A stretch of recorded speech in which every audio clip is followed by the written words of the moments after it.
ഒന്നാമത് യേശു ചോദിച്ചത് ജനങ്ങൾ എന്നെക്കുറിച്ച് ആര് എന്ന് പറയുന്നു എന്നാണ്. യോഹന്നാൻ സ്നാപകനെന്നും ഏലിയാവെന്നും യിരെമ്യാവെന്നും പ്രവാചകന്മാരിൽ ഒരുവനെന്നുമൊക്കെ പല തരത്തിലാണ് ജനങ്ങൾ യേശുവിനെക്കുറിച്ചുള്ള ധാരണ രൂപപ്പെടുത്തിയത്. അതാണ് ശിഷ്യന്മാർ അവനോട് പങ്കുവയ്ക്കുന്നത്. പലപ്പോഴും യേശുവിനെക്കുറിച്ച് പൊതുവായി ജനങ്ങൾക്കുള്ള ധാരണ ഇങ്ങനെ പലതും തന്നെ ആയിരിക്കും, അന്നും ഇന്നും. യേശു ഒരു പ്രവാചകൻ എന്ന് പറയുന്ന ആളുകളുണ്ട്. യേശു അനേക ദേവന്മാരിൽ ഒരാളെന്ന് പറയുന്ന ആളുകളുണ്ട്. യേശുവിനെ ഒരു സിദ്ധപുരുഷനായി കാണുന്ന ആളുകളുണ്ട്. യേശുവിനെ ഒരു മഹായോഗിയായി കരുതുന്ന ആളുകളുണ്ട്. ഇങ്ങനെ വ്യത്യസ്തങ്ങളായ തലങ്ങളിൽ യേശുവിനെ ആദരിക്കുകയും ബഹുമാനിക്കുകയും ചെയ്യുന്ന ബഹുജന സമൂഹങ്ങൾ നമ്മളുടെ പരിസരങ്ങളിൽ തന്നെയുണ്ട്. അതുകൊണ്ട് അവരുടെ ധാരണ തെറ്റാണെന്നോ അവരുടെ ധാരണയിലെ ശരിയില്ലായ്മയെക്കുറിച്ചോ ഒന്നും യേശു ഇവിടെ ചോദിക്കുന്നോ പറയുന്നോ ഇല്ല. ജനങ്ങൾ എന്നെക്കുറിച്ച് എന്ത് പറയുന്നു എന്നൊരു സാധാരണ ചോദ്യം, അതിന് ജനങ്ങൾ അന്നത്തെ കാലാവസ്ഥയിൽ അവർക്ക് പരിചിതമായിരുന്ന തിരുവെഴുത്തിൽ നിന്ന് ഏലിയ പ്രവാചകനെ പോലെ, അല്ലെങ്കിൽ അന്നത്തെ കാലാവസ്ഥയിൽ അവർക്ക് പരിചയമുണ്ടായിരുന്ന യോഹന്നാൻ സ്നാപകനെ പോലെ സത്യം മാത്രം സംസാരിക്കുകയും നടക്കുന്ന വഴികളിലൊക്കെ സൗഖ്യം കൊടുക്കുകയും താൻ സഞ്ചരിക്കുന്ന എല്ലായിടങ്ങളിലും വിശക്കുന്നവർക്ക് അപ്പമായി തീരുകയും, ഏലിയാവൊക്കെ അങ്ങനെയല്ലേ, കലത്തിലെ മാവ് കലശത്തിലെ എണ്ണ. ഏലീശ അങ്ങനെയല്ലേ, വെള്ളത്തെ മലിനമായിരുന്ന വെള്ളത്തെ രുചിപ്പെടുത്തുന്നു, അപ്പം കൊണ്ട് അനേകർക്ക് തൃപ്തി വരുത്തുന്നു. ഇങ്ങനെ അവരുടെ തിരുവെഴുത്തിലും അവരുടെ വ്യാവഹാരിക ലോകത്തിൻ്റെ പരിസരങ്ങളിലും അവർ കണ്ടുമുട്ടിയ പ്രവാചകന്മാർക്ക് തുല്യനായ ഒരാൾ എന്ന നിലയിലാണ് അന്നത്തെ പൊതുജനവും യേശുവിനെ മനസ്സിലാക്കിയത്. അതുതന്നെയാണ് ഈ ശിഷ്യന്മാർ യേശുവിനെക്കുറിച്ച് ജനങ്ങൾ എന്ത് പറയുന്നു എന്നുള്ളതിനെക്കുറിച്ചുള്ള ഉത്തരമായി ക്രിസ്തുവിനോട് പറയുന്നത്. രണ്ടാമത്തെ ചോദ്യം അവൻ്റെ കൂടെ നടക്കുന്നവരോടുള്ളതാണ്. കുറച്ച് ദിവസങ്ങളായി, കുറച്ച് മാസങ്ങളായി, വേണമെങ്കിൽ 1-2 വർഷങ്ങളായി അവൻ്റെ ഒപ്പം നടക്കുന്ന, അവൻ്റെ അനുയായികളെന്ന് പറയുന്ന, അവൻ്റെ സഹയാത്രികരെന്ന് പറയുന്ന, അവനിൽ നിന്ന് പഠിക്കുന്നുവെന്ന് അവകാശപ്പെടുന്ന, അവൻ ചെയ്യുന്ന വീര്യപ്രവർത്തികളെല്ലാം കാണുന്നുവെന്ന് അവകാശപ്പെടുന്ന ആളുകളോടാണ് രണ്ടാമത്തെ ചോദ്യം. ഇന്നത്തെ ഭാഷയിൽ നമ്മളോട്, അല്ലെങ്കിൽ ക്രിസ്ത്യാനികളോട്, ക്രിസ്തുവിൻ്റെ അനുയായികളെന്ന് അവകാശപ്പെടുന്ന ആളുകളോടാണ് രണ്ടാമത്തെ ചോദ്യം. നിങ്ങൾ എന്നെ ആരെന്ന് പറയുന്നു? അവിടെയാണ് ശീമോൻ പത്രോസ് അസാധാരണമായൊരു ഉത്തരം പറയുന്നത്, നീ ജീവനുള്ള ദൈവത്തിൻ്റെ പുത്രനായ മശിഹയാകുന്നു. അപ്പോൾ യേശു പറയുന്നു, ഇത് ജഡരക്തങ്ങളല്ല നിനക്ക് വെളിപ്പെടുത്തിയത്, ഇത് മാനുഷിക ബുദ്ധി കൊണ്ട് ഒരാൾക്ക് ഏറ്റു പറയാൻ പറ്റുന്ന ഒരു സംഗതിയല്ല. ദൈവത്തിൻ്റെ മകനാണ്, ദൈവത്തിൻ്റെ പുത്രനായ മശിഹയാണ് ക്രിസ്തു എന്നുള്ളത്. അത് സ്വർഗസ്ഥനായ പിതാവ് വെളിപ്പെടുത്തി കൊടുക്കുന്നവന് മാത്രം വെളിപ്പെട്ട് കിട്ടുന്ന ഒരു സത്യമാണ്. ക്രിസ്തുവിൻ്റെ ഒപ്പം നടക്കുന്നു, ക്രിസ്തുവിൽ നിന്ന് പഠിക്കുന്നു, ക്രിസ്തുവിനെക്കുറിച്ച് പഠിക്കുന്നു അവകാശപ്പെടുന്ന നമ്മളെ സംബന്ധിച്ച് ഈ ഒരു ബോധ്യത്തിലേക്ക് നമ്മൾ ഉണർന്നിട്ടുണ്ടോ എന്നുള്ളതാണ് ഈ ആരാധനാ വർഷത്തിൻ്റെ ആരംഭത്തിൽ നമ്മളോട് ചോദിക്കുന്നത്. കാരണം ഒരു ആരാധനാ വർഷം കൊണ്ട് ആത്യന്തികമായി സഭ ഉദ്ദേശിക്കുന്നത് ക്രിസ്തുവിൻ്റെ ജനനം മുതൽ രണ്ടാമത്തെ വരവ് വരെയുള്ള അവൻ്റെ മനുഷ്യാവതാര സംഭവങ്ങളെ നിരന്തരം ധ്യാനിച്ചുകൊണ്ട് ക്രിസ്തുവിലേക്കൊരു ഒറ്റയടിപ്പാതയായി ആരാധനാ ജീവിതത്തെ നിർണയിച്ചുകൊണ്ട് അതിൽ കൂടി നിരന്തരം സഞ്ചരിക്കുന്ന ഒരു മനുഷ്യന് ഉണ്ടാവേണ്ട ആത്മാവബോധത്തിൻ്റെ ഉണർവാണ് യഥാർത്ഥത്തിൽ ഈ ജീവനുള്ള ദൈവത്തിൻ്റെ പുത്രനായ മശിഹയാണ് ക്രിസ്തു, അവനാണ് എൻ്റെ രക്ഷകൻ എന്നുള്ള ആത്യന്തികമായ ഒരു വിശ്വാസത്തിൻ്റെ ഉറപ്പ് എന്ന് പറയുന്നത്. ഇത് ജഡരക്തങ്ങളല്ല നിനക്ക് വെളിപ്പെടുത്തിയത്, സ്വർഗസ്ഥനായ പിതാവാണെന്ന് പറയുമ്പോൾ തന്നെ നമ്മുടെ വിശ്വാസമെന്ന് പറയുന്നത് അതൊരു ഇറാഷണൽ തിങ് ആണെന്ന് തെറ്റിദ്ധരിക്കരുത്. That's beyond rationality. ഇപ്പോൾ കുഞ്ഞുങ്ങൾക്കൊക്കെ ചിലപ്പോൾ ആരെങ്കിലും പറയുന്നത് കേട്ട് ഒരു തെറ്റിദ്ധാരണയുണ്ടാവും, എല്ലാം അന്ധവിശ്വാസമാണ്, മതജീവിതം തന്നെ വേണ്ടാത്തതാണ്, നന്നായി ജീവിക്കാൻ മതത്തിൻ്റെ ആവശ്യമുണ്ടാവുന്നില്ല, എന്തിനാണ് ഇങ്ങനെ എവിടെയെങ്കിലുമൊക്കെ വിശ്വസിക്കുന്നത്, നന്നായിട്ടങ്ങ് ജീവിച്ച പോരെ, നന്മ ചെയ്താൽ പോരെ എന്നൊക്കെ ചിലപ്പോൾ ആളുകൾ പല രീതിയിൽ പല രൂപത്തിൽ നമ്മളോട് സംവദിക്കുന്നുണ്ട്. ഇവിടെ കൃത്യമായിട്ട് ഓർത്തിരിക്കണം, വിശ്വാസം എന്ന് പറയുന്നത് യുക്തിഹീനമായ ഒന്നല്ല. That is beyond rational. Emmanuel Kant reasoning എന്ന് പറയുന്നതിന്, അല്ലെങ്കിൽ ലോജിക്കൽ റീസണിങ് എന്ന് പറയുന്നതിന് വളരെ സജീവമായ പ്രാധാന്യം കൊടുത്തുകൊണ്ട് 15-ാം നൂറ്റാണ്ടിന് ശേഷം, പ്രത്യേകിച്ചും റിനേസൻസിൻ്റെയും റിഫർമേഷൻ്റെയും കാലത്തെക്കുറിച്ചൊക്കെ നിങ്ങൾ ചരിത്രത്തിൽ വായിക്കുന്നുണ്ട്, ദൈവകേന്ദ്രീകൃതമായിരുന്ന ഒരു ലോകസങ്കല്പത്തിൽ നിന്ന് മനുഷ്യകേന്ദ്രീകൃതമായൊരു ലോകസങ്കല്പത്തിലേക്ക് കാലചക്രം പരിണമിക്കുന്ന ഈ 15-ാം നൂറ്റാണ്ടിൽ, അല്ലെങ്കിൽ ഇന്നേക്കൊരു 500 വർഷങ്ങൾക്ക് മുമ്പ് അവിടെ ഉണ്ടാവുന്ന ഒരു ട്രാൻസ്മിഷനിൽ, അവിടെ ഉണ്ടാവുന്ന ഒരു ദശാസന്ധിയിൽ ഹേഗലൊക്കെ പറയുന്നുണ്ട്, കാൾ മാർക്സിൻ്റെ ഗുരുവായ ഹേഗൽ പറയുന്നു, ദൈവം തൻ്റെ സ്വരൂപത്തിലും സാദൃശ്യത്തിലും മനുഷ്യനെ സൃഷ്ടിച്ചു എന്നുള്ളതിന് അയാൾ കൊടുത്ത ഒരു ചെറിയ തിരുത്തേ ഉള്ളൂ. Man created God in his image and likeness എന്ന്. ഉൽപ്പത്തി പുസ്തകം 1-ാം അധ്യായം 26-ാം വാക്യത്തിന് ചെറിയൊരു ട്വിസ്റ്റ് വരുത്തുന്നു. മനുഷ്യൻ തൻ്റെ സ്വരൂപത്തിലും സാദൃശ്യത്തിലും ദൈവത്തെ നിർമ്മിച്ചുവെന്ന്. ഒരുപക്ഷെ അന്ന് മുതൽ ഇന്നയോളം ഒരു ആന്ത്രോപ്പോമോർഫിക് ഗോഡ് കോൺസെപ്റ്റ് നമ്മളും പിന്തുടരുന്നുണ്ട്. അച്ഛൻ ഈ പാട്ടിൻ്റെ ഇടയ്ക്ക് 1-2 വാക്ക് പറഞ്ഞു, ദൈവം നമ്മളുടെ ഇഷ്ടത്തിനുള്ള ഇഷ്ടങ്ങൾ സാധിക്കാനുള്ള ഒരു ഉപാധിയല്ല എന്ന് പറയുന്നുണ്ട്. പിന്നെ എന്താ അത്? ശരിക്കും നമ്മൾ പ്രാർത്ഥിക്കുന്നത് എന്തിനാണ്? ദൈവത്തെ മാറ്റാനാണോ നമ്മൾ മാറാനാണോ? ചില ആളുകൾ തെറ്റിദ്ധരിച്ച് പോകുന്നുണ്ട്. നമ്മളുടെ കുഞ്ഞുങ്ങളുടെ ഭാഷയിൽ തന്നെ പറഞ്ഞാൽ, ദൈവമേ നീ പരിശുദ്ധനാകുന്നു, ദൈവത്തിന് ഒരു ലൈക്ക് കൊടുത്തു അല്ലേ, തൊട്ട് പിന്നാലെ നമ്മൾ 2ാമത്തെ ലൈക്ക് കൊടുക്കും. എന്താ അത്? ബലവാനെ നീ പരിശുദ്ധൻ. അവിടെ നിർത്തുക. നമ്മൾ 3ാമതൊരു ലൈക്കും കൂടെ കൊടുക്കുക. എന്താ കൊടുക്കുക? മരണമില്ലാത്തവനെ നീ പരിശുദ്ധനാകുന്നു. അപ്പോൾ ഇങ്ങനെ നമ്മളുടെ ഈ ലൈക്കുകളിലും കമൻറ്റുകളിലുമൊക്കെ സംപ്രീതിപ്പെടുന്നവനായ ദൈവം നമ്മളുടെ ആവശ്യങ്ങളെല്ലാം സാധിച്ചു തരുവാണ്. അതാണോ പ്രാർത്ഥന? ദൈവത്തെ പ്ലീസ് ചെയ്ത് നമ്മൾ എന്തെങ്കിലും കാര്യം നേടിയെടുക്കുന്നതിൻ്റെ പേരാണോ പ്രാർത്ഥന? അങ്ങനെ പഠിപ്പിക്കുകയും അങ്ങനെ തെറ്റിദ്ധരിപ്പിക്കുകയും ചെയ്യുന്ന ആളുകളുണ്ട്. അതിൻ്റെ ഭാഗമായിട്ടാണ് ഇങ്ങനെ മനുഷ്യനെയൊക്കെ കൊല്ലേണ്ട വരുന്നത്. അതൊക്കെ വിശ്വസിച്ച് പോകുമ്പോഴാണ് വിശ്വാസമെന്ന് പറയുന്നത് റാഷണലിൻ്റെ താഴെയായി പോകുന്നത്. ചിന്താശേഷി ഇല്ലാത്ത മനുഷ്യൻ അപ്രകാരം ചിലപ്പം വീണു പോകാൻ സാധ്യതയുണ്ട്. പക്ഷേ ഇവിടെ തിരിച്ചാണ് നമ്മളോട് പഠിപ്പിക്കുന്നത്. വിശ്വാസമെന്ന് പറയുന്നത് നമ്മളുടെ ജഡരക്തങ്ങൾ കൊണ്ട് നമ്മൾക്ക് എത്ര ചിന്തിച്ചാലും പറ്റുന്ന ഒന്നല്ല. വിശ്വാസികളുടെ പിതാവ് ആരാണ്? അബ്രഹാം. അബ്രഹാമിനെ എന്തുകൊണ്ടാണ് വിശ്വാസികളുടെ പിതാവെന്ന് വിളിക്കുന്നത്? അദ്ദേഹത്തിനൊരു സ്വപ്നമുണ്ടായി, അല്ലെങ്കിൽ ഒരു ദർശനമുണ്ടായി. ആ ദർശനമുണ്ടായ സന്ദർഭത്തിൽ അബ്രഹാം പിതാവ് തൻ്റെ വീട്ടുകാരോടെല്ലാം പോയി ആലോചിച്ചോ? നാട്ടിലെല്ലാം കൽദേരുടെ ഊരിലെല്ലാം പോയി ആലോചിച്ച്, ജഡരക്തങ്ങളോടൊന്നും ആലോചിച്ചൊന്നുമില്ല, ഇറങ്ങി അങ്ങ് പുറപ്പെടുവാണ്. അത് യുക്തി ഇല്ലാത്തൊരു പോക്കായിരുന്നു, യുക്തിക്ക് അതീതമായൊരു പോക്കായിരുന്നു. അബ്രഹാമിൻ്റെ മൈഗ്രേഷൻ എന്ന് പറയുന്നത് ബിയോണ്ട് ലോജിക് എന്നാണ്, എക്സ്റ്റാറ്റിക് മൂവ്മെൻ്റ് എന്നാണ് അതിനെ പൗരസ്ത്യ പിതാക്കന്മാർ വിശേഷിപ്പിക്കുന്നത്. എക്സ്റ്റസി എന്ന് പറഞ്ഞാൽ ഉന്മാദം. Ecstatic, out of normal state ആണത്. സാധാരണ മനുഷ്യൻ ചിന്തിക്കുന്നതിനപ്പുറത്ത് ഒരു മനുഷ്യൻ ചിന്തിക്കുകയും അയാൾക്ക് കിട്ടുന്ന ദർശനത്തിൻ്റെ പിന്നാലെ സഞ്ചരിക്കുകയും ചെയ്യുന്നതിൻ്റെ ആ ഒരു എടുത്തുചാട്ടത്തിൻ്റെ പേരാണ് യഥാർത്ഥത്തിൽ ദൈവത്തിലേക്കുള്ളൊരു കുതിച്ചുചാട്ടത്തിൻ്റെ പേരാണ് വിശ്വാസം. അതുകൊണ്ടാണ് അബ്രഹാമിൻ്റെ ജീവിതത്തെ പുരസ്കരിച്ച് സെയിൻറ്റ് പോൾ വിശ്വാസത്തിന് ഡെഫിനിഷൻ കൊടുത്തിരിക്കുന്നത് കാണാത്ത കാര്യങ്ങളുടെ നിശ്ചയവും ആശിക്കുന്നതിൻ്റെ ഉറപ്പും. ബിയോണ്ട് ലോജിക്കാണത്. കാരണം ദൈവം തന്നെ സ്നേഹിക്കുന്നവർക്ക് ഒരുക്കിയിട്ടുള്ളതിനെ കണ്ണ് കണ്ടിട്ടില്ല, ചെവി കേട്ടിട്ടില്ല, ഒരു മനുഷ്യൻ്റെ ഹൃദയത്തിൽ തോന്നിയിട്ടുമില്ല.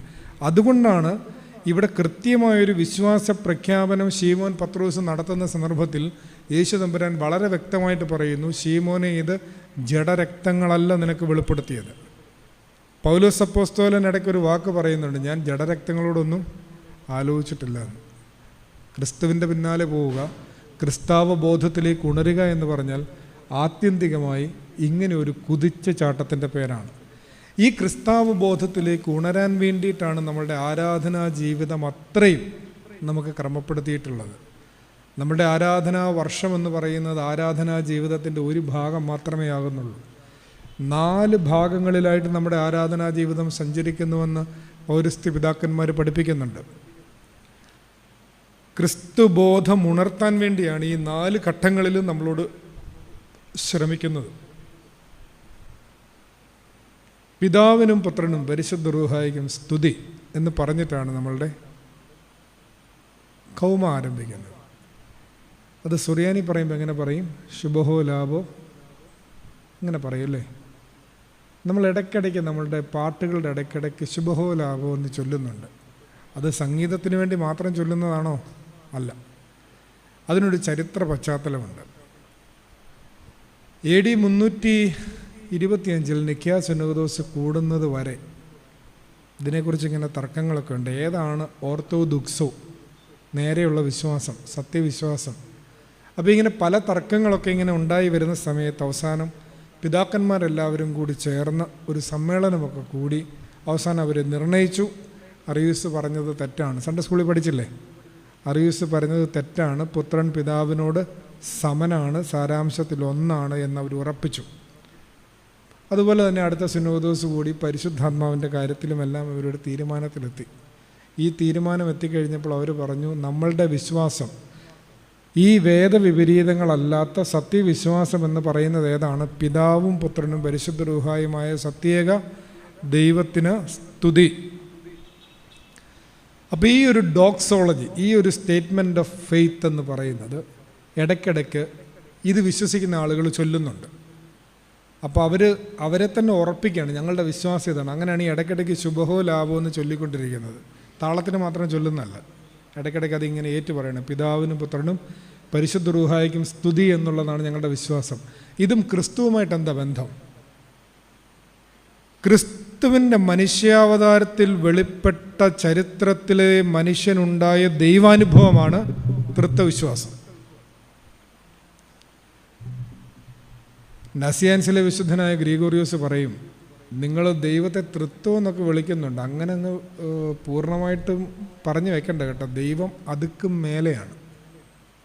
അതായത് മനുഷ്യന് ചരിത്രത്തിൽ ക്രിസ്തുവിൻ്റെ മനുഷ്യാവതാരത്തിലൂടെ ഉണ്ടായ ദൈവാനുഭവത്തിന് അവനിട്ട പേരുകൾ മാത്രമാണ് പിതാവ്, പുത്രൻ, പരിശുദ്ധ റൂഹ. എന്താ കാരണം? ക്രിസ്തു വന്നിട്ട് പറഞ്ഞു, ഞാൻ ദൈവത്തിൻ്റെ പുത്രനാണ്, പുത്രനെ കാണുന്നവൻ പിതാവിനെ കണ്ടിരിക്കുന്നു, സ്വർഗത്തിലുള്ള ഞങ്ങളുടെ അപ്പ, അങ്ങനെ പിതാവാൻ ദൈവം എന്നൊന്നുണ്ട്. പിന്നെന്താ ക്രിസ്തു പറഞ്ഞു? ഞാൻ പോയിട്ട് വേറൊരാൾ വരും, അതാരാ? പരിശുദ്ധാത്മാവെന്ന കാര്യസ്ഥൻ വരും. ഇങ്ങനെ ചരിത്രത്തിൽ ക്രിസ്തുവിലൂടെ ഉണ്ടായ വെളിപ്പെടുത്തലാണ് നമ്മളുടെ തൃത്വവിശ്വാസം. അതുകൊണ്ടാണ് പിതാവും പുത്രനും പരിശുദ്ധ റൂഹായിക്കും സ്തുതി എന്ന് നമ്മൾ ചൊല്ലുമ്പോൾ ക്രിസ്തുവിൻ്റെ മനുഷ്യാവതാരത്തെയും അവനിലൂടെ ഉണ്ടായ രക്ഷാകരമായ വീണ്ടെടുപ്പിനെയും സ്മരിച്ചുകൊണ്ട് നമ്മൾ ഈ കുരിശ് വരയ്ക്കുന്നത്. കുരിശ് ഈ കഷ്ടാനുഭവത്തിൻ്റെയും വീണ്ടെടുപ്പിൻ്റെ അടയാളമാണല്ലോ. ഇത് 1 ലൈൻ സ്റ്റേറ്റ്മെൻറ്റ് ഓഫ് ഫെയ്ത്ത് ആണ്. നമ്മുടെ ആരാധനാ ജീവിതം തുടങ്ങുന്നത് ഈ ഒരൊറ്റ സ്റ്റേറ്റ്മെൻ്റ് അല്ലേ?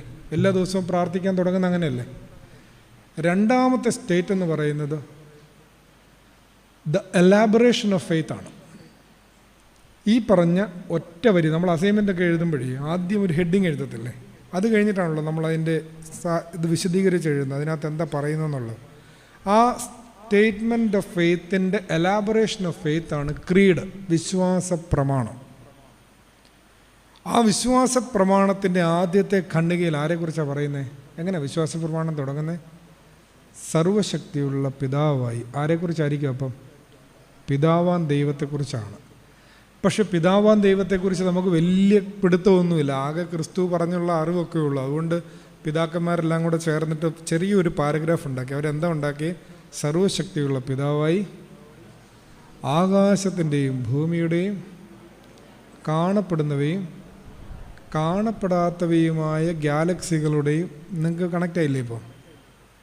ഈ ദൈവം എന്ന് പറയുന്നത് നമ്മുടെ പ്രദക്ഷിണം ഇങ്ങനെ ഇറങ്ങി വരുമ്പം നമ്മൾ ഈ കുറച്ച് പേരെ വാഴ്ത്താനിരിക്കുന്ന ആളല്ല കേട്ടോ, അല്ലല്ലോ. നമ്മൾ ചിലപ്പോൾ അങ്ങനെ അങ്ങ് തെറ്റിദ്ധരിച്ചിട്ട് നമ്മൾ അപ്പുറത്തെ പള്ളിയിലെ റാസയ്ക്ക് പോലും പോകത്തില്ല. അങ്ങനെ നമ്മളങ്ങ് ചെറുതായിക്കൊണ്ടിരിക്കുന്ന ഒരു കാലമാണ്. അതുകൊണ്ടാണ് ഞാൻ പറഞ്ഞത്, ദൈവം എന്ന് പറയുന്നത് ഈ മഹാപ്രപഞ്ചത്തിൻ്റെ കാണപ്പെടുന്നവയും കാണപ്പെടാത്തവയുമായ എല്ലാ ഗാലക്സികളുടെയും സൃഷ്ടാവാൻ ദൈവമാണ്. അപ്പോൾ ദൈവത്തിന് എന്തുമാത്രം സ്പേസ് ആയിരിക്കും അല്ലേ ദൈവത്തിനുള്ളത്. നമ്മൾ ആ ദൈവത്തെ എത്ര ചെറുതായിട്ടാണ് ഇങ്ങനെ ജാതീയമായും വംശീയമായും സാമുദായികമായും ഒക്കെ ഇങ്ങനെ ചുരുക്കിക്കൊണ്ടേയിരിക്കുന്നത്. മനുഷ്യനെ ഇങ്ങനെ ചെറുതാക്കിക്കൊണ്ടിരിക്കുക. രണ്ടാമത്തെ ഖണ്ഡികയിൽ ആരെക്കുറിച്ചാണ് പറയുന്നത്? ദൈവത്തിൻ്റെ ഏകപുത്രനും. അത് കുറച്ച് വലിയ ഖണ്ഡിക. അതെന്നെ അങ്ങനെ വരാൻ കാര്യം, ക്രിസ്തു മനുഷ്യാവതാരം ചെയ്തതുകൊണ്ട് കുറച്ചുകൂടെ കാര്യങ്ങൾ നമുക്കറിയാം. എന്തൊക്കെ അറിയാം? വേറെ ആരുടെയും പരപ്രേരണ കൊണ്ടൊന്നുമല്ല, ദൈവത്തിൻ്റെ ഏകപുത്രനും, ബാക്കി എന്താ, പിതാവിൽ നിന്ന് ജനിച്ചവനും പ്രകാശത്തിൽ നിന്നുള്ള പ്രകാശവും സത്യദൈവത്തിൽ നിന്നുള്ള സത്യദൈവവും ജനിച്ചവനും. അത് അറിയൂസിനുള്ള മറുപടിയായിരുന്നു, സൃഷ്ടിയല്ലാത്തവനും. മനസ്സിലായില്ലേ? അറിയൂസ പറഞ്ഞ് സൃഷ്ടിയാണെന്ന്, അപ്പോൾ അത്താനസ്യൂസ് പറഞ്ഞു സൃഷ്ടിയല്ലാത്തവനും. ഇങ്ങനെല്ലാം പറഞ്ഞിട്ട് പറഞ്ഞു വേറെ ആരുടെയും പരപ്രേരണ കൊണ്ടല്ല, സ്വമനസാലെ ദൈവമാതാവായ കന്യക മറിയാമിൽ നിന്ന് ശരീരം ധരിച്ച് മനുഷ്യനായി പൊന്തിയോസ് പീലാത്തോസിൻ്റെ നാളുകളിൽ വല്ല ആവശ്യമുള്ളതാണോ ആ മനുഷ്യൻ്റെ പേരവിടെ പറയണ്ടേ? ക്രിസ്തുവിന് വല്ല ഉപകാരം ചെയ്ത ആളാണോ പീലാത്തോസ്? ആണോ? അല്ല. പിന്നെന്തിനാ പറയുന്നത്? The historicity of Jesus event prove ചെയ്യാനായിട്ടാണ്.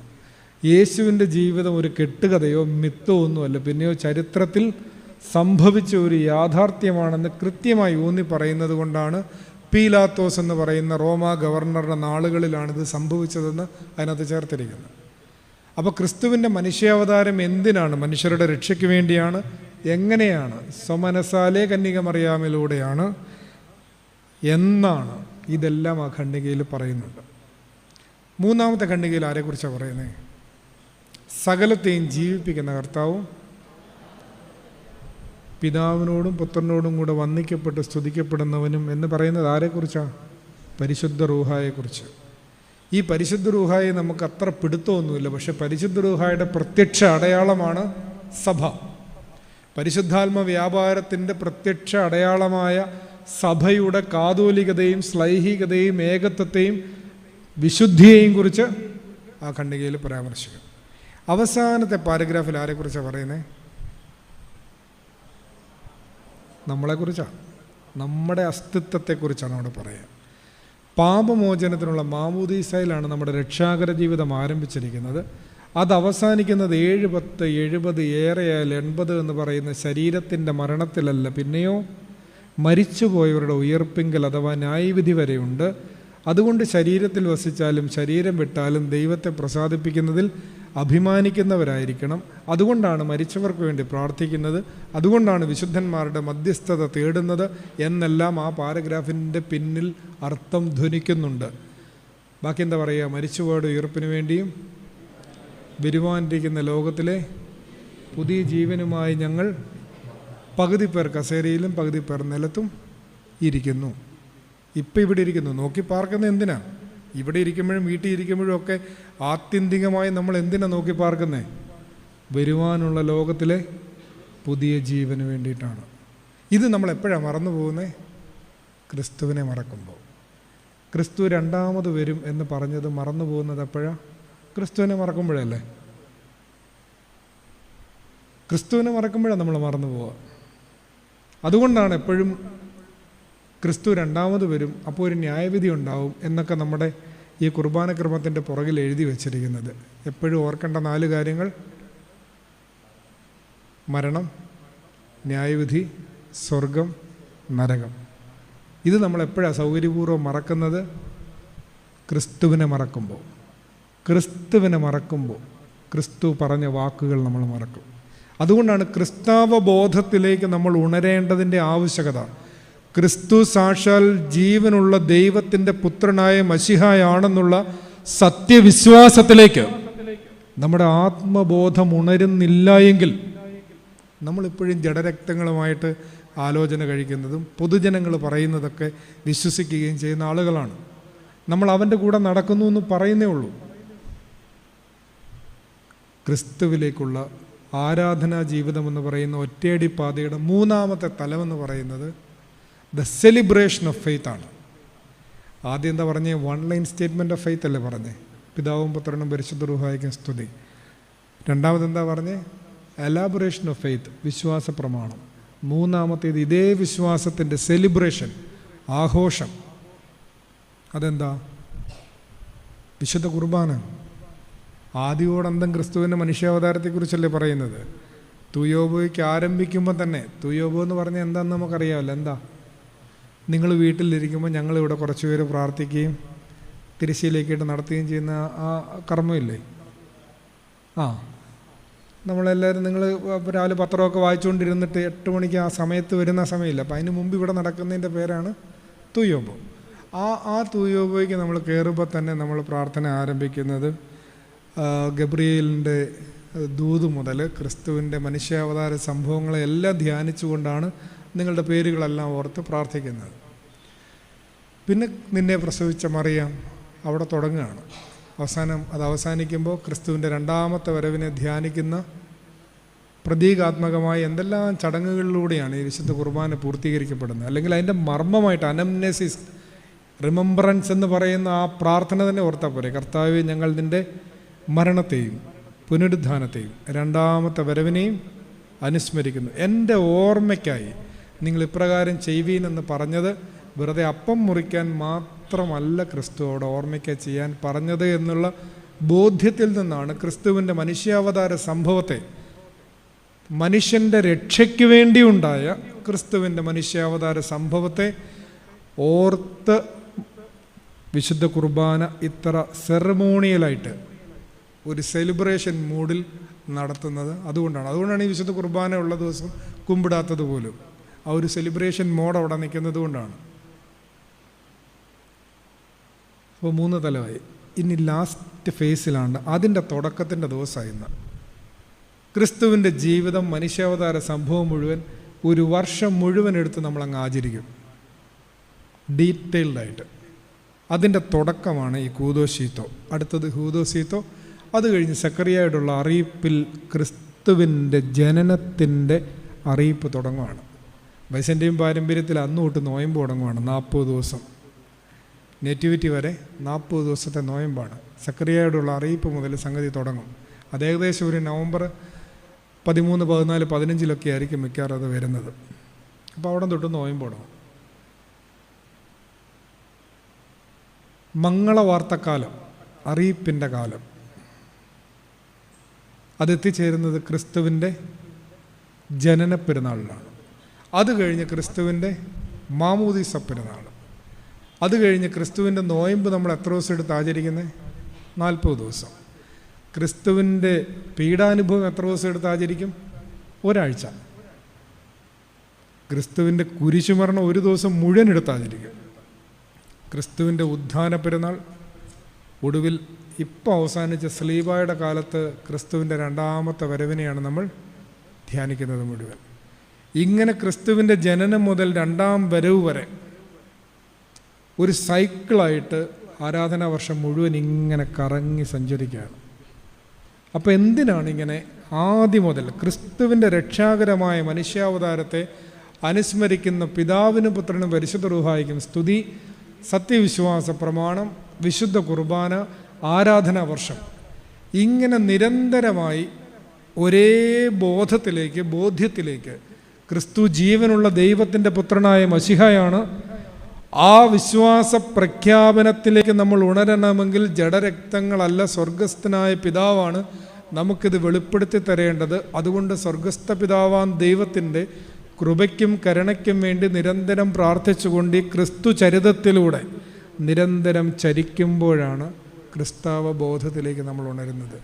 പരിശുദ്ധനായ പരിമല തിരുമേനിയുടെ കബറിങ്കിലേക്ക് വർഷത്തിൽ 1 പ്രാവശ്യം നമ്മൾ തീർത്ഥാടനത്തിന് പോകുന്നുണ്ട്. ഭാഗ്യവാനായ ഈവാനിയോസ് തിരുമേനി പറയുമായിരുന്നു, പരിശുദ്ധനായ പരിമല തിരുമേനിയുടെ കബറിങ്കിലേക്ക് വർഷത്തിൽ ഒരു പ്രാവശ്യം നടത്തുന്ന നടപ്പ് മാത്രമല്ല പരിമല തീർത്ഥാടനം, പിന്നെയോ പരിശുദ്ധനായ പരിമല തിരുമേനി നടന്നതുപോലെ എല്ലാ ദിവസവും നടക്കാൻ ശ്രമിക്കലാണ് പരിമല തീർത്ഥാടനം. രണ്ടും തമ്മിൽ വലിയ ആഴത്തിൻ്റെ വ്യത്യാസമുണ്ടല്ലേ. രണ്ടാമത്തേത് ഇത്തിരി ഗൗരവമുള്ളതാണ്. ആദ്യത്തേത് ഒരു ദിവസം നമുക്ക് മൈക്കൊക്കെ വെച്ച് കെട്ടി 2 മണ്ണും കാപ്പിയൊക്കെ ആയിട്ട് തീരാനുള്ളതേ ഉള്ളൂ. പക്ഷേ രണ്ടാമത്തേത് ഇത്തിരി പാടാണ്. എല്ലാ ദിവസവും പരിശുദ്ധനായ പരിമല തിരുമേനി നടന്നതുപോലെ ഈ ക്രിസ്താവ ബോധത്തിൽ, ദൈവസാന്നിധ്യ ബോധത്തിൽ നടക്കാൻ ശ്രമിക്കുക എന്ന് പറഞ്ഞാൽ, മനോവാക്കർമ്മങ്ങളിൽ അത്തരമൊരു വിശുദ്ധി പാലിച്ചുകൊണ്ട് ജീവിക്കാൻ ശ്രമിക്കുക എന്ന് പറഞ്ഞാൽ അതത്ര നിസ്സാരമായ ഒരു പ്രക്രിയ ആവുന്നില്ല. അഞ്ചാമത്തെ തുബ്ദൻ ആരംഭിക്കുമ്പോൾ ശ്ലൈഹികവും കുറ്റമില്ലാത്തതുമായ ഏകവിശ്വാസത്തെ പാലിച്ച് ഞങ്ങൾക്ക് ഏൽപ്പിച്ചു തന്നവരായ ശുദ്ധിമാന്മാരുടെ സ്ഥലത്ത് ശുദ്ധതയോടെ മുൻകൂട്ടി നിദ്ര പ്രാപിച്ച് വിശ്രമിക്കുന്നവരെന്ന് പറഞ്ഞിട്ടാണ് 3 സുന്നകദോസുകളിലെ പിതാക്കന്മാരെയും അത് കഴിഞ്ഞിങ്ങനെ പേരെടുത്ത് കുറച്ച് പേരുടെ പേരെല്ലാം പറഞ്ഞിട്ട് അവസാനം മലങ്കരയുടെ പരിശുദ്ധന്മാരായ മാർ ഗ്രിഗോറിയോസും എന്നൊക്കെ പറഞ്ഞ് നമ്മളിങ്ങനെ ചൊല്ലുന്നത്. അപ്പോൾ അവിടെ പേര് പരാമർശിക്കുന്ന എല്ലാ ആളുകൾക്കും കൊടുത്തിരിക്കുന്ന ഒരു വിശേഷണം എന്താണ്? ദൈവത്തെ ധരിച്ചവരായ ഞങ്ങളുടെ പിതാക്കന്മാരെന്നാണ്. ഈ ദൈവത്തെ ധരിക്കുക എന്ന് പറഞ്ഞാൽ അതിൻ്റെ ഒറ്റവാക്ക് എന്താണെന്നറിയോ? നമ്മൾ ധരിച്ചിരിക്കുന്നതിൻ്റെ പേരാണ് ധാരണ. ഇംഗ്ലീഷിൽ അണ്ടർസ്റ്റാൻഡിങ് നമ്മൾ പറയില്ലേ? നമ്മൾ ധരിച്ചിരിക്കുന്നതിൻ്റെ പേരാണ് ധാരണ. നമ്മുടെ വസ്ത്രത്തിൻ്റെ പേര് ധാരണയാണ് ശരിക്കും പറഞ്ഞാൽ. ശരിക്കും ധാരണ എന്ന് പറഞ്ഞാൽ നമ്മൾ ഒരാളെക്കുറിച്ച് ചിലപ്പോൾ ശരിയായ ധാരണയുണ്ടാവും, ചിലപ്പോൾ തെറ്റിദ്ധാരണയുണ്ടാവും, ഇല്ലേ? ധരിക്കുന്നതിൻ്റെ പേരാണ് ധാരണ. അപ്പോൾ ദൈവത്തെ ധരിച്ചവരായ പിതാക്കന്മാരെന്ന് പറയുമ്പോൾ അവർക്ക് ദൈവത്തെക്കുറിച്ചുള്ള ധാരണ എന്തായിരുന്നു എന്ന് നമ്മൾ അന്വേഷിക്കണം. ആരാധനാ ജീവിതത്തിലൂടെ നമുക്കുണ്ടാവുന്ന ദൈവികമായ ധാരണയാണ് ഞാൻ ഇതുവരെ പറഞ്ഞു വെച്ചത്. ഇനി തിരുവെഴുത്തിൽ കൂടി എന്ത് ദൈവിക ധാരണയാണ് നമുക്കുണ്ടാവുന്നത് എന്നും കൂടി പറയുമ്പോൾ അരമണിക്കൂറൂടെ കഴിയും, നമ്മളുടെ പ്രഭാഷണം അവസാനിക്കും. വേദപുസ്തകം നമുക്ക് സമ്മാനിക്കുന്ന ദൈവിക ധാരണ എന്താണ്? ദ ഹിസ്റ്ററി ഓഫ് ഗോഡ് എന്ന് പറയുന്നൊരു പുസ്തകമുണ്ട് കാരൻ ആംസ്ട്രോങ്ങിൻ്റെ. വേദപുസ്തകം നമുക്ക് സമ്മാനിക്കുന്ന ദൈവാനുഭവങ്ങളിൽ ആദ്യത്തേത് ഉൽപ്പത്തി പുസ്തകത്തിലാണ്. വെയിലാറിയപ്പോൾ ദൈവം നടക്കാനിറങ്ങി.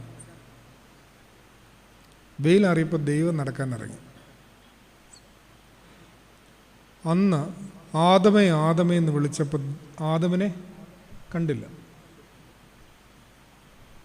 അപ്പോൾ അതിൻ്റെ തലേദിവസം വരെ ഇവർ ഒരുമിച്ചായിരിക്കുമല്ലോ നടക്കുന്നതല്ലേ? ഈ പഴം പറിച്ച് തിന്നതിൻ്റെ തലേദിവസം വരെ എന്തായാലും ഈവനിങ് വാക്ക് ദൈവവും മനുഷ്യനും കൂടെ ഒന്നിച്ചായിരിക്കും. പഴം പറിച്ച് തിന്നതിൻ്റെ പിറ്റേ ദിവസം സാറ്റ് കളിക്കാൻ തുടങ്ങി, മരത്തിൻ്റെ പുറകിൽ പോയി പാത്തിരുന്നു. അപ്പോൾ ഏദൻ തോട്ടം നമുക്ക് സമ്മാനിക്കുന്ന ആദ്യത്തെ ദൈവാനുഭവം എന്ന് പറയുന്നത് മനുഷ്യൻ്റെ കൂടെ നടക്കുന്ന ദൈവം.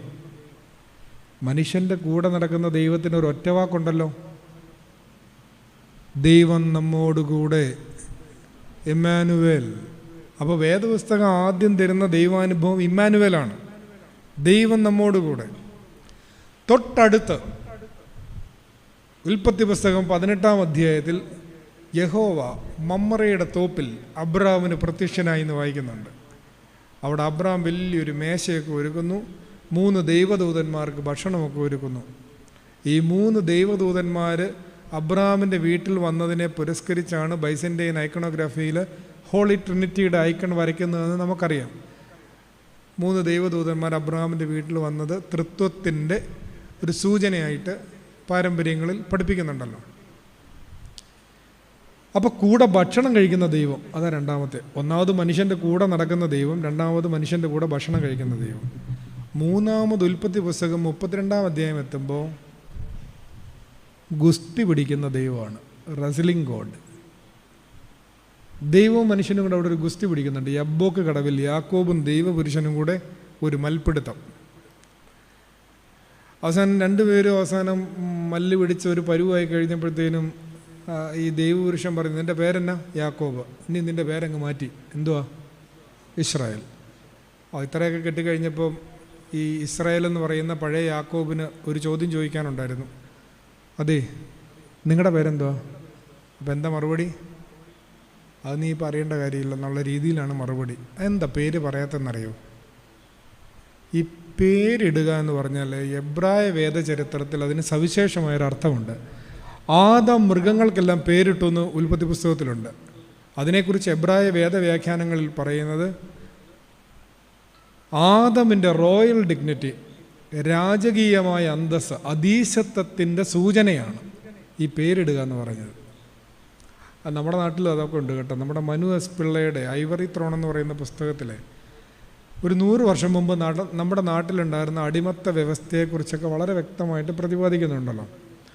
അപ്പോൾ ഈ 100 വർഷം മുമ്പൊക്കെ നമ്മുടെ നാട്ടിൽ 8 അടി 12 അടി 24 അടിയൊക്കെ വിദൂരതയിൽ നിന്നുകൊണ്ട് വേണം ആളുകൾ ഇങ്ങനെ കുഞ്ഞുങ്ങളിപ്പം ചില ആളുകൾ, ചില ജാതിയിൽപ്പെട്ട ആളുകൾ ഈ തമ്പ്രാന്മാരുടെ അടുത്ത്, ജന്മിമാരുടെ അടുത്ത് വരാൻ.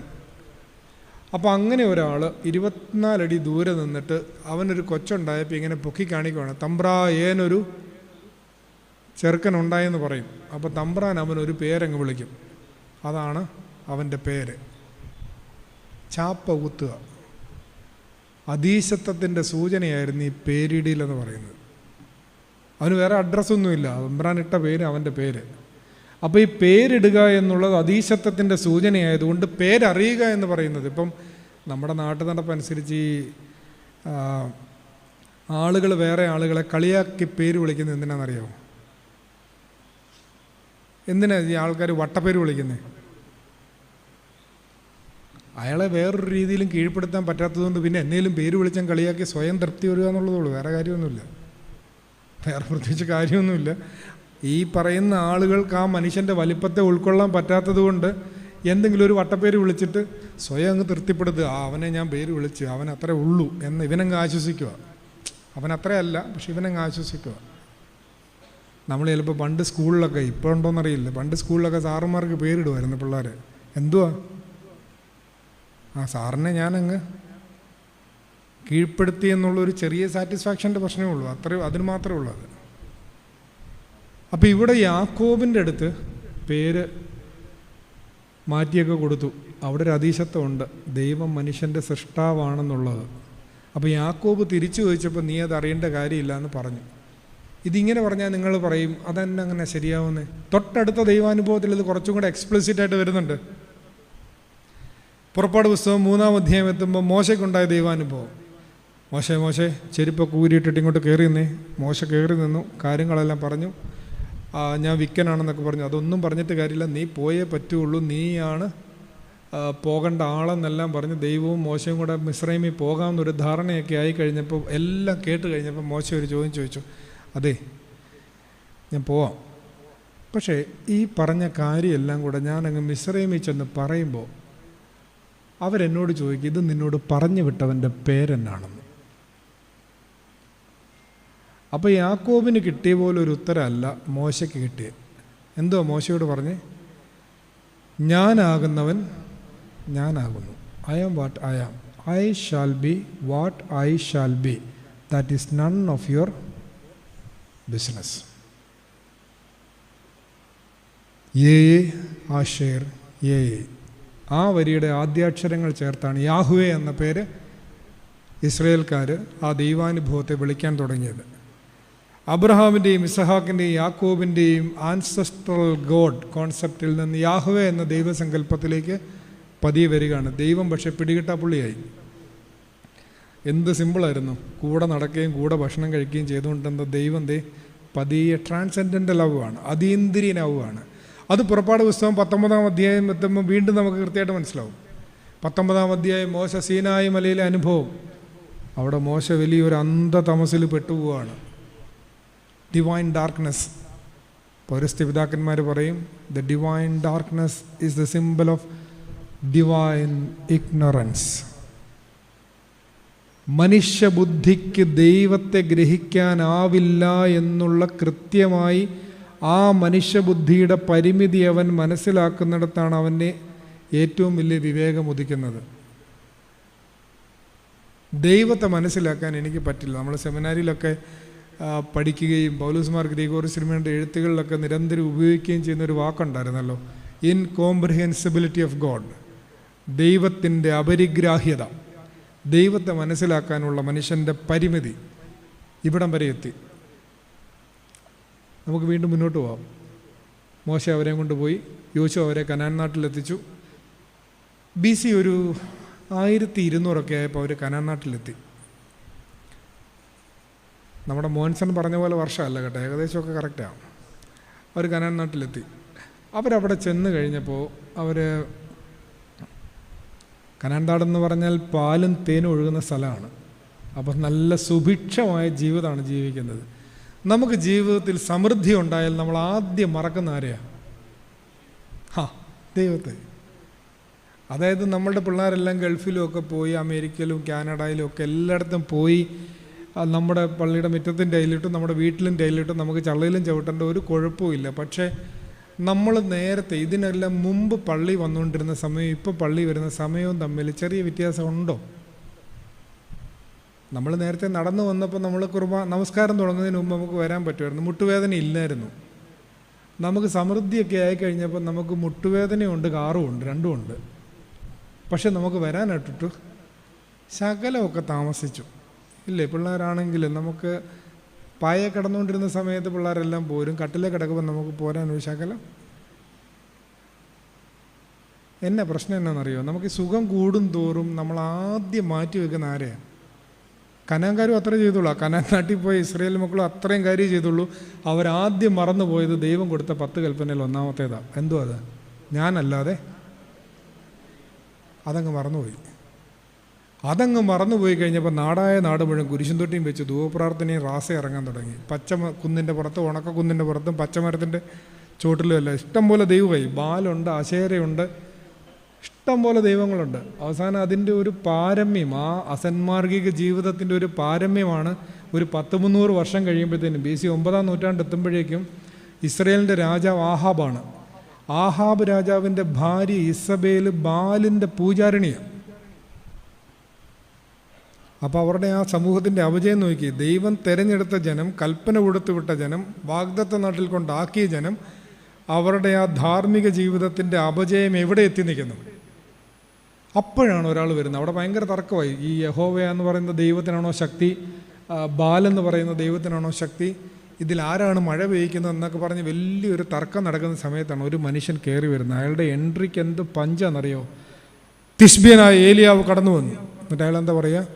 ഞാൻ സേവിച്ചു നിൽക്കുന്ന ദൈവമായ യഹോവയാണ്, ഇനി ഞാൻ പറഞ്ഞിട്ടല്ലാതെ ഈ ആണ്ടുകളിൽ മഞ്ഞും മഴയും ഉണ്ടാവുകയില്ല ഈ ദേശത്ത്.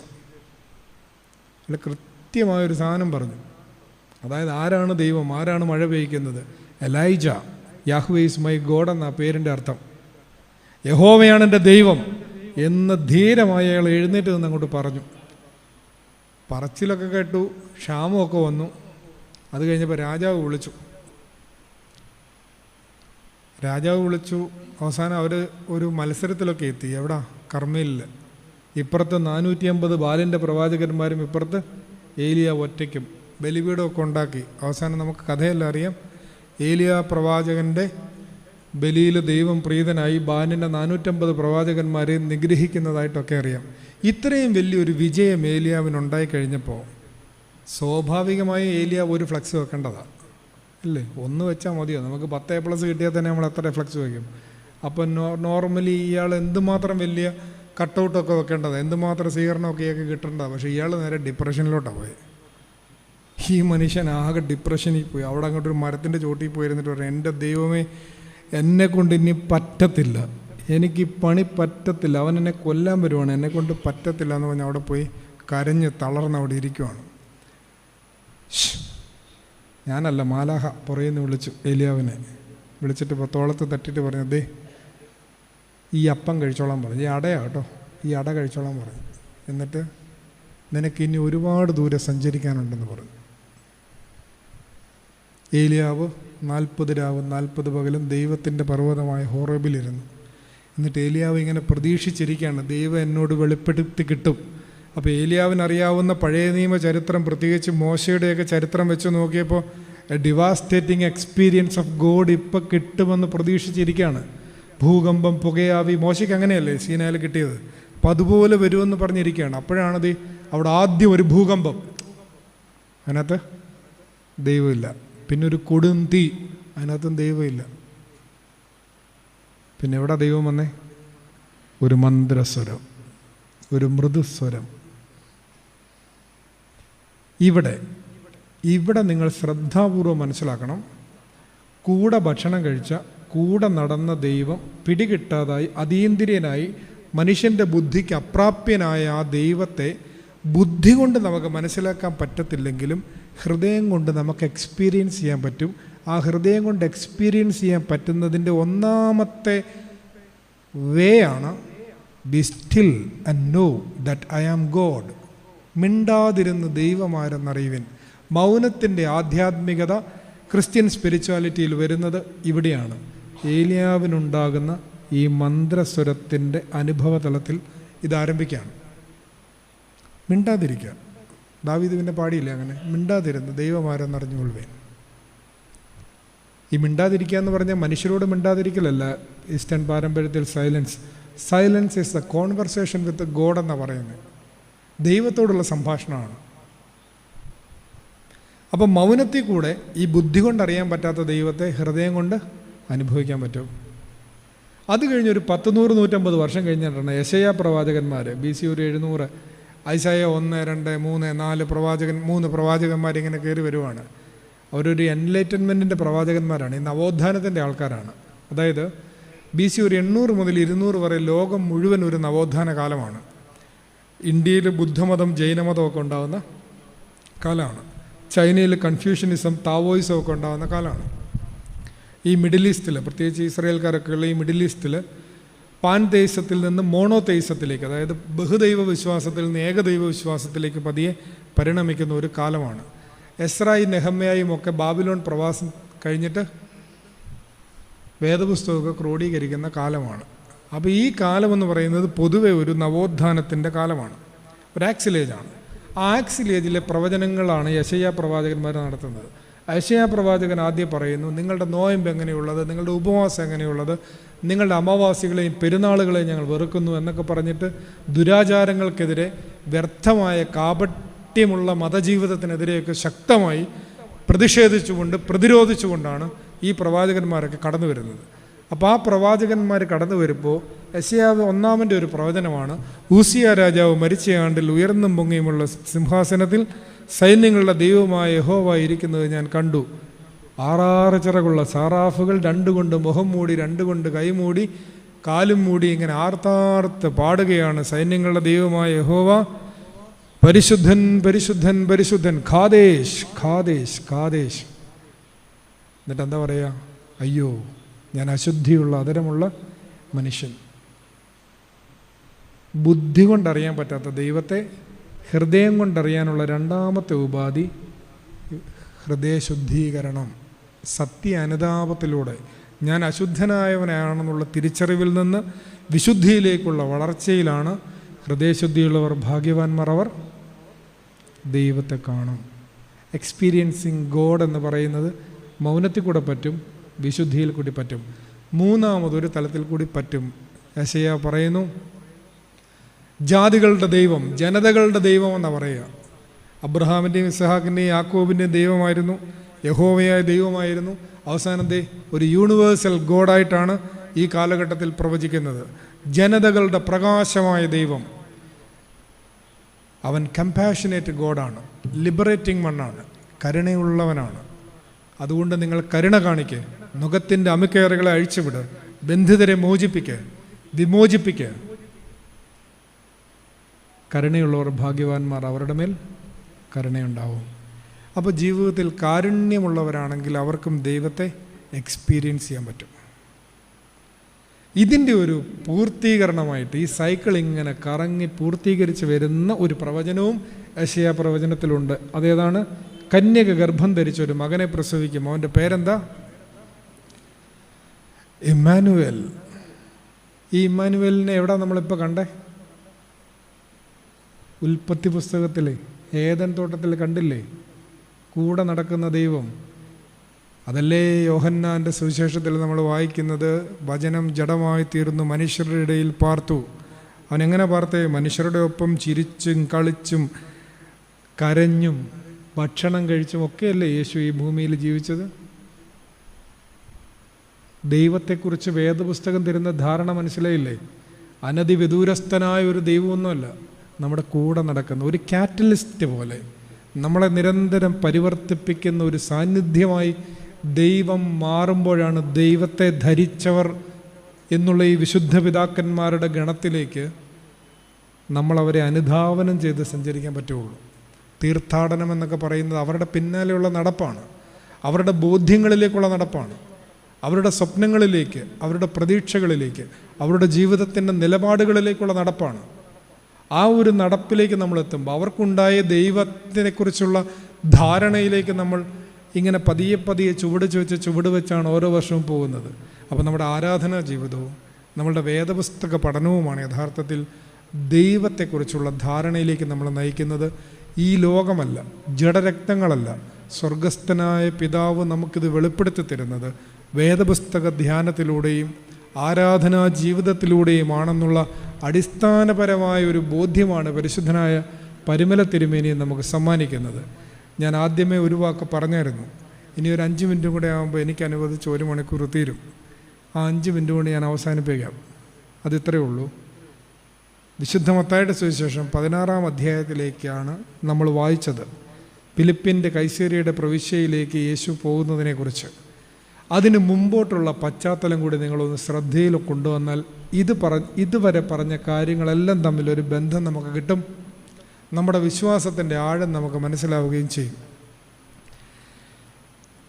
യേശു തമ്പുരാൻ 14-ാമത്തെ അധ്യായത്തിൽ വിശുദ്ധനായ മത്തായി ശ്ലീഹ പറയുന്നു, 13-ാം അധ്യായം അവസാന ഭാഗത്ത് യേശു തമ്പുരാൻ ഈ ഉപമയൊക്കെ പറഞ്ഞ് തീർന്ന ശേഷം സ്വന്തം വീട്ടിലേക്ക് പോയി, സ്വന്തം പിതൃനഗരത്തിലേക്ക് പോയി. അവിടെ ചെന്നപ്പോൾ അവസ്ഥ നിങ്ങൾക്കറിയാം. ഇതാ യോസഫിൻ്റെ മോനല്ലേ, ഇവൻ്റെ സഹോദരങ്ങൾ ഇന്ന ആൾക്കാരല്ലേ, ഇവന് നമുക്കറിയാമല്ലോ, ഇവൻ ഇവിടെ നിന്ന് കിട്ടിയ ജ്ഞാനമാണിത് എന്നൊക്കെ പറഞ്ഞിട്ട് വളരെ തുച്ഛീകരിച്ച് സംസാരിക്കുകയാണ്. അവൻ്റെ സ്വന്തക്കാരുടെ അവിശ്വാസ നിമിത്തം യേശുവിന് അവിടെ അധികം വീര്യപ്രവൃത്തികളൊന്നും ചെയ്യാൻ പറ്റിയില്ല. സ്വന്തക്കാരുടെ അവിശ്വാസം, അത് മനസ്സിൽ കിടന്നോണേ. അതിൻ്റെ തൊട്ടടുത്തുള്ള പാരഗ്രാഫിൽ അവിടെ പറയുന്നുണ്ട്, തൊട്ടടുത്ത് ഈ യോഹന്നാൻ്റെ മരണത്തെക്കുറിച്ച്, ശിരച്ഛേദത്തെക്കുറിച്ചാണ് പറയുന്നത്. അപ്പോൾ യേശു അവിടെ വിട്ടു പോകുന്നുണ്ട്, നിർജ്ജനമായൊരു സ്ഥലത്തേക്ക് പോയി. അവിടെ ചെന്നപ്പോൾ അനേകം മനുഷ്യർ, ആ നാട്ടുകാരൊന്നുമല്ല, പല നാട്ടിൽ നിന്ന് ആൾ വന്നു. അവരെ എല്ലാം അവൻ സൗഖ്യമാക്കി. സ്വന്തക്കാർക്ക് അവിശ്വാസമുണ്ട്, പക്ഷേ സ്വന്തക്കാരല്ലാത്തവരൊക്കെ അവിടെ വന്ന് സൗഖ്യം പ്രാപിച്ചിട്ട് പോവാണ്. അപ്പോൾ ഈ വൈകുന്നേരം ആയപ്പോഴത്തേനും അവിടെ ഭയങ്കര ആൾക്കൂട്ടമായി. അപ്പോൾ യേശു പറഞ്ഞു, ഇവർക്ക് കഴിക്കാൻ വല്ലതും കൊടുക്കണ്ടായോ? അപ്പോൾ ശിഷ്യന്മാർ പറഞ്ഞു, ഞങ്ങളുടെ കയ്യിൽ അധികം സാധനമൊന്നുമില്ല. അവസാനം 5 അപ്പവും 2 മീനും ഒക്കെ കിട്ടി. അതങ്ങ് വാഴ്ത്തി വർദ്ധിപ്പിച്ചെല്ലാം കൊടുത്തു. എല്ലാവരും കഴിച്ച് തൃപ്തിയായി കഴിഞ്ഞ ഉടനെ യേശു പറഞ്ഞു, അതെ, നിങ്ങൾ അക്കരയ്ക്ക് പൊക്കോ പടകിൽ, ഞാനങ്ങ് വന്നേക്കാമെന്ന് പറഞ്ഞിട്ട് യേശു തനിക്ക് മുമ്പായി അവരെ അക്കരയ്ക്ക് പോകാൻ നിർബന്ധിച്ചിട്ട് അവൻ പുരുഷാരത്തെ പറഞ്ഞയച്ച് പ്രാർത്ഥിപ്പാൻ തനിയെ മലയിൽ കയറിപ്പോയി. ശിഷ്യന്മാരെല്ലാം വള്ളത്തിൽ കയറിപ്പോയി. കുറച്ചു നേരം കഴിഞ്ഞപ്പോൾ അവിടെ കാറ്റടിച്ചു. ശിഷ്യന്മാരെല്ലാം കൂടെ നിലവിളിക്കാൻ തുടങ്ങി. അപ്പോൾ യേശു വെള്ളത്തിന്മീതെ നടന്നു വരുന്നു. ഞാനാകുന്നു, ധൈര്യപ്പെടുവിൻ, ഭയപ്പെടേണ്ട എന്ന് യേശു പറഞ്ഞു. ഉടനെ പത്രോസ്, കർത്താവേ, നീ ആകുന്നെങ്കിൽ ഈ വിദ്യ എന്നെ കൂടെ ഒന്ന് പഠിപ്പിക്കേ. ഏത് വിദ്യ? വെള്ളത്തിൻ്റെ മുകളിൽ കൊണ്ട് നടക്കുന്നത്. ഞാനും കൂടെ, എന്നെയും കൂടെ ഒന്ന് പഠിപ്പിക്കുക. എനിക്ക് ഇച്ചിരി ആളൊക്കെ ആവണമല്ലോ. പത്രോസ് ഇടയ്ക്കിടയ്ക്ക് ആളാവാൻ ഭയങ്കര ഇഷ്ടമായിരുന്നു. അപ്പോൾ എനിക്ക് ഒന്ന് ആളാവണമല്ലോ, അതുകൊണ്ട് അതെന്നെയും കൂടെ ഒന്ന് പഠിപ്പിക്കും, ഞാനും കൂടെ അങ്ങോട്ട് വരട്ടെ. നീ പോരാൻ പറഞ്ഞു. പത്രോസ് വലിയ കാര്യമായിട്ടങ്ങ് ഇറങ്ങി. യേശുവിനെ നോക്കിയിട്ടാണ് ഇറങ്ങിയത് കേട്ടോ. യേശുവിൻ്റെ അടുക്കൽ ചെല്ലുവാൻ വെള്ളത്തിന്മേൽ നടന്നു.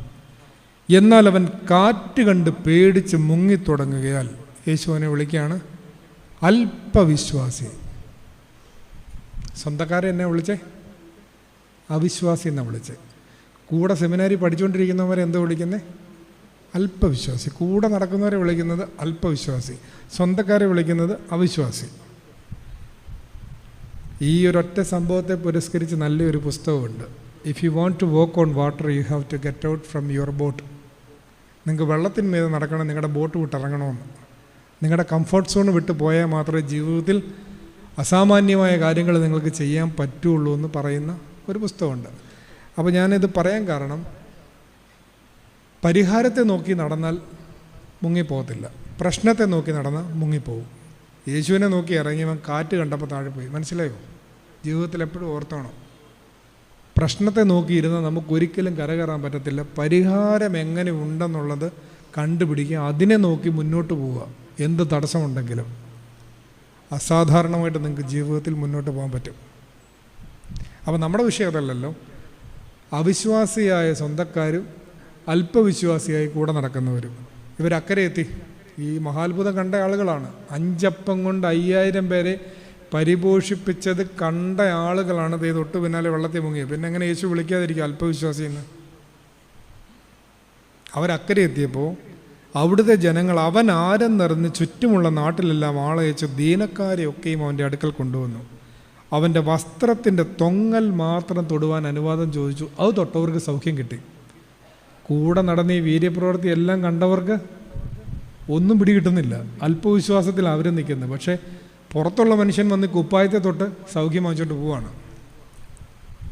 കണ്ട് അടുത്തത് നോക്കി. അടുത്തത് മതത്തിൻ്റെ അധ്യക്ഷന്മാരാണ്, നമ്മുടെ എല്ലാം പാർട്ടികളാണ്. അതായത് ശാസ്ത്രിമാരും പരീശന്മാരും പറഞ്ഞു, അതേ കൈ കഴുകാതെ ഭക്ഷണം കഴിക്കുന്നത് നമ്മുടെ നാട്ടുനടപ്പ് സമ്പ്രദായത്തിനെതിരാന്ന് പറഞ്ഞു, നമ്മുടെ ആചാര ലംഘനമാണെന്ന് പറഞ്ഞു കൈ കഴുകാതെ ഭക്ഷണം കഴിക്കുന്നത്. അപ്പോൾ യേശു നല്ല മറുപടിയൊക്കെ അങ്ങ് പറഞ്ഞു. അതേ ഈ വായിലോട്ട് പോകുന്നതല്ല പ്രശ്നം, വായിൽ നിന്ന് വരുന്നതാണ് പ്രശ്നം. യെശയ്യാവിൻ്റെ പ്രവചനമൊക്കെ അവിടെ ഉദ്ധരിക്കുന്നുണ്ട്. ഈ ജനം അതരം കൊണ്ട് എന്നെ ബഹുമാനിക്കുന്നുവെങ്കിലും ഒരു ഹൃദയം കൊണ്ട് എന്നോട് അകന്നിരിക്കുന്നു എന്നെല്ലാം പറയുന്നുണ്ട്. ഈ സംഭവം, അതായത് അന്ധവിശ്വാസികളായ, വെറും ആചാരപരമായ വിശ്വാസികളായ മതത്തിൻ്റെ അധ്യക്ഷന്മാർക്ക് ഒരു പാഠമായിട്ടാണ് തൊട്ടു പിന്നാലെ യേശു അവിടം വിട്ട് സോർ സീതോൻ, ഞാൻ സുവിശേഷം തുടർച്ചയായിട്ടാണ് വായിക്കുന്നത് കേട്ടോ. യേശു അവിടം വിട്ട് സോർ സീതോൻ എന്ന പ്രദേശങ്ങളിലേക്ക് വാങ്ങിപ്പോയി. അവിടെ ഒരു കനാനി സ്ത്രീ വന്നു. കഥയൊക്കെ അറിയാം. യേശു ആദ്യം അവളെ ഗവനിക്കുന്നില്ല. അവസാനം യേശു അവളോട് എന്താ പറയുക? സ്ത്രീയെ, നിൻ്റെ വിശ്വാസം എത്ര വലിയത്. അപ്പോൾ സ്വന്തക്കാരുടെ അവിശ്വാസം, കൂടെ നടന്ന് പഠിച്ചവരുടെ അല്പവിശ്വാസം, മതത്തിൻ്റെ നടത്തിപ്പുകാരെന്ന് വിചാരിക്കുന്ന മതപ്രമാണിമാരുടെ അന്ധവിശ്വാസം, ഇത് മൂന്നിനും കൃത്യമായി കൗണ്ടർ പ്ലോട്ടുകൾ മത്തായി ഇവിടെ കൊടുത്തിട്ടുണ്ട്. അനേകം ആളുകളെ ആദ്യം സൗഖ്യപ്പെടുത്തി, രണ്ടാമത് തൊങ്ങലെ തൊട്ടവർക്ക് സുഖം കിട്ടി, മൂന്നാമത് വിജാതിയായ സ്ത്രീക്ക് സൗഖ്യം കിട്ടി. അവളുടെ വിശ്വാസം എത്ര വലിയതെന്ന് യേശു ഈ 3 വിശ്വാസക്കാരെയും, അല്പവിശ്വാസികളെയും അന്ധവിശ്വാസികളെയും അവിശ്വാസികളെയും പഠിപ്പിക്കാനായിട്ട് കൃത്യമായിട്ട് പറയുന്നു. ഇവളുടെ വിശ്വാസമാണ് യഥാർത്ഥത്തിലുള്ള വിശ്വാസം. അത് കഴിഞ്ഞിട്ടുള്ള പോക്കിലാണ് ബെത്ശേദയിലെ ഒരു അന്ധനെ സൗഖ്യമാക്കുന്നു.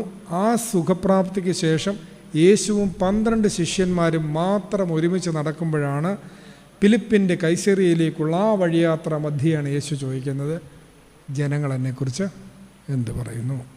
ജനങ്ങൾ എന്തെങ്കിലുമൊക്കെ പറഞ്ഞോട്ടെ, നിങ്ങൾ എന്നെക്കുറിച്ച് എന്ത് പറയുന്നു?